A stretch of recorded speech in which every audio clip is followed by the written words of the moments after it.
বিয়ের উদ্দেশ্যে প্রেম করা যাবে কিনা, এবং কেউ যদি বিয়ে এমন মেয়েকে করে বা এমন ছেলেকে করে যার সাথে তার হারাম রিলেশনশিপ ছিল অনেক লং সময় থেকে, তো এই হারাম রিলেশনশিপ লং টাইম করার পরে সে যদি সেই স্পেসিফিক পার্সনকে বিয়ে করে,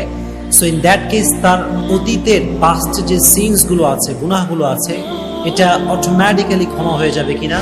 আজকে আমরা এই বিষয়ে ক্রিস্টাল ক্লিয়ার কিছু কথা বলবো ইনশাআল্লাহ তাআলা। প্রিয় দর্শক, বর্তমান সময়ে যদি আপনি তাকান তাহলে আপনি দেখতে পাবেন আমাদের যুব সমাজের অধিকাংশ যুবক এবং আমাদের যুবতী বোনদের ভিতরে অধিকাংশ যুবতী হারাম রিলেশনশিপ করছে, এবং আমাদের অধিকাংশ যুবক ভাইয়েরা আমরা আজকে হারাম রিলেশনশিপের ভিতরে আমরা অজান্তে কেন যেন জড়িয়ে পড়েছি। এবং বর্তমান সময়ে একটা ট্রেন্ড হয়ে দাঁড়িয়েছে যে যদি কারো গার্লফ্রেন্ড না থাকে অথবা কারো যদি বয়ফ্রেন্ড না থাকে, এটা কেন যেন সে খ্যাত হয়ে যায় সোসাইটির কাছে, ফ্রেন্ডস সার্কেলের কাছে, কেমন যেন সে একটা খ্যাত,